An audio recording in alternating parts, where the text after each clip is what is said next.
देश हित में हमको ये तय करना पड़ेगा कि साल भर तक घर में हम सोने के गहने नहीं खरीदेंगे।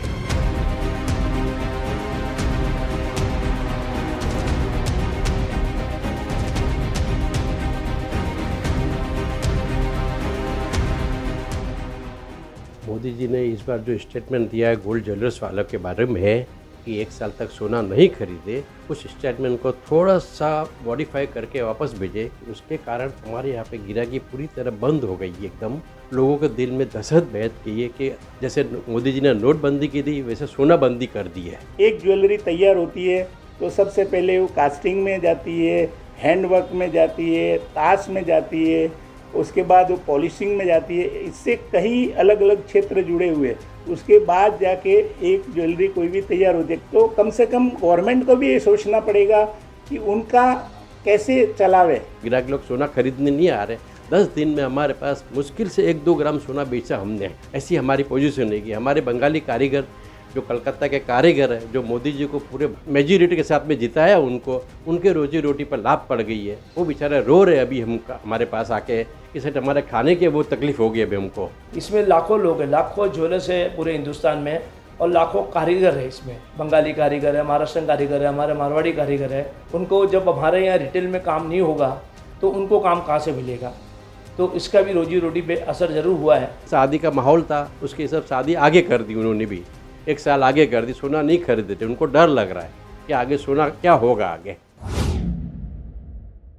जिस तरीके से हिंदुस्तान के प्रधानमंत्री नरेंद्र मोदी जी ने आह्वान किया था कि लोग सोना ना खरीदे, उसके साथ साथ और भी चीज़ों पे उन्होंने आह्वान किया था। फ़्लाइट्स के ऊपर जैसे विदेशी यात्रा हो गई, उसके साथ साथ जो है पेट्रोल और डीजल को लेके उन्होंने कहा और तमाम चीज़ों को लेके उन्होंने एक देश से आह्वान किया था कि ये तमाम 7 चीज़ों पे जो जनता जो है उनका साथ दे।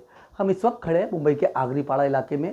यहाँ पर शराफा बाज़ार जैसे सुनार की जो मार्केट होती है वो यहाँ पर मौजूद है। हमारे साथ एक ज्वेलर जो है वो हमारे साथ मौजूद है, उन्हीं से बात करते हैं और मोदी जी का इस आह्वान को किस तरीके से देखते हैं। मेरा नाम प्रदीप जैन है। मोदी जी ने इस बार जो स्टेटमेंट दिया है गोल्ड ज्वेलर्स वालों के बारे में कि 1 साल तक सोना नहीं खरीदे, उस स्टेटमेंट को थोड़ा सा मॉडिफाई करके वापस भेजे। उसके कारण हमारे यहाँ पे गिराकी पूरी तरह बंद हो गई एकदम। लोगों के दिल में दहशत बैठ गई है कि जैसे मोदी जी ने नोटबंदी की थी वैसे सोना बंदी कर दी है। उनको डर लग रहा है कि आगे सोना बैंड हो जाएगा, वो हो जाएगा, ये हो जाएगा। आगे सवाल कर रहे हैं, हमको फ़ोन आ रहे हैं ग्राहक लोग का हमारे, तो ग्राहक लोग सोना खरीदने नहीं आ रहे। 10 दिन में हमारे पास मुश्किल से 1-2 ग्राम सोना बेचा हमने। ऐसी हमारी पोजीशन है कि हमारे बंगाली कारीगर जो कलकत्ता के कारीगर हैं, जो मोदी जी को पूरे फुल मेजॉरिटी के साथ में जिताया, उनके रोजी रोटी पर लाभ पड़ गई है। वो बेचारे रो रहे अभी हमारे पास आके कि सेठ हमारे खाने के वो तकलीफ़ हो गई अभी हमको। अभी आप लोग हमें काम नहीं दे रही है, अभी हमको कहाँ से काम आएंगे? हमारे टोटल 100% कलकत्ता के बंगाली कारीगर उसमें। इसलिए इस स्टेटमेंट को आप थोड़ा मॉडिफाई कीजिए प्लीज़, आपसे रिक्वेस्ट है। और थोड़ा आपने इम्पोर्ट ड्यूटी जो बढ़ाई है वित्त मंत्री जी ने, उनको भी थोड़ा कम कीजिए और GST में थोड़ी राहत दीजिए हमें। जिस तरीके से शादी का माहौल के हिसाब से भी अभी शादी का माहौल था, उसके हिसाब शादी आगे कर दी उन्होंने भी, 1 साल आगे कर दी। सोना नहीं खरीदे थे, उनको डर लग रहा है कि आगे सोना क्या होगा आगे। बहुत जन ने शादी आगे कर ली, 1 साल आगे कर लिया। अभी बहुत से ग्राहक ये बोल रहे हैं जो करने वाले थे जून महीने में, अभी वो नहीं कर रहे हैं। सोना लोगों की जो ज़रूरत होती है, काफ़ी ज़्यादा ज़रूरतमंद लोग अपने ऐसा रखते हैं कि सोना जो है आखिरी वक्त में सोना जो लोग रखते हैं आखिरी वक्त के लिए काम आता उनको। अगर सोना एक चीज़ ऐसी है जिनकी ज़रूरत पड़ने पर आधे घंटे में उनका पैसा उनके पास हाज़िर हो जाता है बेचने पर उनको, वो उनसे बहुत बड़ी राहत है। अभी वो सोना नहीं खरीद रहे, इनकी जगह वो कैश अपने पास रख रहे। अभी उनके दिल में डर बैठ की, दहशत बैठ की एकदम। इस कारोबार से जो लोग जुड़े हैं इनको क्या करना चाहिए? मतलब किस तरीके से देखते हैं अगर साल भर तक का आपका गिराकी नहीं चली? अभी गिराकी नहीं चली अभी तक तो फ़िलहाल 10 दिन हुआ है। आगे देखते 2-3 महीने में क्या होता है। ये तो हमारे सराफा बाज़ार के, जवेरी बाज़ार के जो बड़े हैं वो उनके वित्त मंत्री जी मोदी से बात करेंगे और कुछ राहत देंगे हमें। और कुछ अभी सोने के ऊपर GST के ऊपर या कुछ सब्सिडी दीजिए हमें, या कुछ काम कीजिए हमारे लिए। अभी मैं कमलेश ज्वेलर्स का ऑनर हूँ और मैं पिछले हम कई साल 20-25 सालों से व्यापार करते आ रहे हैं पीढ़ियों से।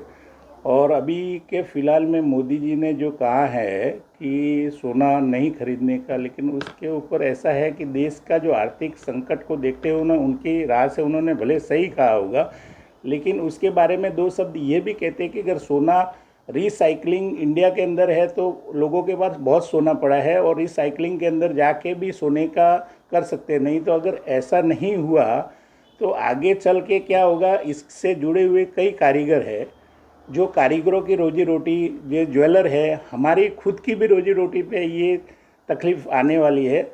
क्योंकि आगे चल के ये अगर बिछा में पूरा सेल जो बाहर से आज की तारीख में जितना भी इनपुट होता है आता है उसमें भले कम हो जावे, लेकिन इंडिया का जो रिसाइकलिंग में और आम पब्लिक के पास रिसाइकलिंग, उसके बारे में भी दो शब्द कहे होते तो कम से कम क्या ज्वेलरी का बिजनेस जो है ना मार नहीं खाएगा।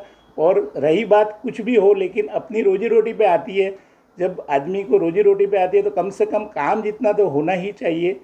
और उसके पीछे कई जुड़े हुए, जैसे एक ज्वेलरी तैयार होती है तो सबसे पहले वो कास्टिंग में जाती है, हैंड वर्क में जाती है, ताश में जाती है, उसके बाद वो पॉलिशिंग में जाती है। इससे कई अलग अलग क्षेत्र जुड़े हुए, उसके बाद जाके एक ज्वेलरी कोई भी तैयार होती है। कम से कम 5 से 7 लोगों के हाथ में से निकलने के बाद एक ज्वेलरी का मॉडल तैयार होता है। तो इससे इतने लोग जुड़े हुए हैं, तो कम से कम ये भी है भविष्य में उसके भी बारे में। और अगर कुछ उसके बारे में अगर सब बेकारी पे आ जाएंगे इसमें, तो कम से कम गवर्नमेंट को भी ये सोचना पड़ेगा कि उनका कैसे चलावे। अपने को ये सही बात है कि अपने लिए चलो देश के हित में बात करें, देश के लिए काम करें, देश के हित में है ऐसी नहीं, लेकिन यहाँ पे अपने इंडियन लोगों के पास ओल्ड ज्वेलरी भी है, उसका भी एक प्रय है कि वो भी रिसाइकलिंग होती है, उसको भी बना के काम होता रहेगा और अपनी भी रोजी रोटी चले और बाकी जुड़ाव वाली इस क्षेत्र इंडस्ट्री से चले हुए उनकी भी रोजी रोटी चले। और कहीं देश में कई जगह इतने जैसे ऐसी कोई पॉलिसी तैयार करनी चाहिए जहाँ पे मंदिरों के पास, जहाँ पे मस्जिदों के पास, सभी के पास जिनके पास गोल्ड रखा हुआ है उसको भी एक पॉलिसी के तहत बाज़ार में लाया जावे, जिससे क्या होगा कि आगे चल के जो बाहर से खरीदना होता है वो इंडिया को खरीदना ही कम होगा और अपनी मार्केट में अगर उपलब्ध हो जाएगा तो उससे काम चलेगा और अपनी करेंसी बाहर जाएगी नहीं। मेरे हिसाब से हमारी आर्थिक नुकसान तो अभी बिजनेस की पॉलिसी बोलेंगे तो आज की तारीख में ये वैसे ही भाव बढ़ने की वजह से बिजनेस तो एकदम लॉ की कैटेगरी में था। जो भी बिक रहे थे आज की तारीख में बाज़ार में वो स्क्रैप के तादाद में, सिक्कों के तादाद में, ज्वेलरी का वैसे भी कंट्रीब्यूशन बहुत कमती होते जा रहा था। कारण क्या, भाव रेट इतना बढ़ रहा था और रेट के हिसाब से, लेकिन इससे कई लोग जुड़े हुए इस इंडस्ट्रीज में, काफ़ी सारे जुड़े हुए इस इंडस्ट्री से कि कम एक कोई भी मॉडल तैयार हो तो 6 से 7 लोगों के हाथ में जाता है एक, जब जाके कोई भी ज्वेलरी बनती है। तो काफ़ी लोग जुड़े हुए हैं और हमारे तो सदियों से लोग इसमें बहुत सारे जुड़े हुए हैं। सरकार से ये आह्वान करेंगे कि सर इसके साथ ये भी होना चाहिए कि कम से कम ओल्ड ज्वेलरी है और रिसाइकलिंग में उपलब्धि, चलो बाहर की नहीं, लेकिन कोई ऐसी पॉलिसी लावे जहाँ और एक्स्ट्रा गोल्ड पड़ा है वो मार्केट के अंदर आवे और वो रिसाइकलिंग में होवे या अपने बाज़ार में आवे, जिससे हमें बाहर का खरीदने में कमी आवे और अपना व्यवसाय भी चलते रहे, अपने रोजी रोटी भी सभी की चलती रहे। ये हमारी तमन्ना है ऐसी। इसका असर तो धंधे पे ज़रूर हुआ है, लोगों का थोड़ा आना जाना कम है, लेकिन जिनको ज़रूरत है, जिनके घर में शादी ब्याह है, वो ज़रूर ले रहे हैं। ये हो सकता है कि 10 तोले की जगह 8 तोला ले रहे हैं, 8 तोले की जगह 5 तोला ले रहे हैं। बट अपने माननीय प्रधानमंत्री श्री नरेंद्र मोदी जी ने जो भी कुछ कदम लिया है सोच समझ के लिया रहेगा। इससे जो फॉरेन करेंसीज वगैरह, विदेशी मुद्रा जिसको बोलते हैं, जो बाहर जाती है उसको रोकना है, क्योंकि अभी जो क्राइसिस चल रहा है उस क्राइसिस को मद्देनज़र रखते हुए प्रधानमंत्री मोदी जी ने कदम उठाया है। इस कारोबार से जुड़े हुए कितने लोगों को इसका खामियाजा उठाना पड़ सकता है? इसमें लाखों लोग हैं, लाखों ज्वेलर्स है पूरे हिंदुस्तान में और लाखों कारीगर है। इसमें बंगाली कारीगर है, महाराष्ट्रन कारीगर है, हमारे मारवाड़ी कारीगर है।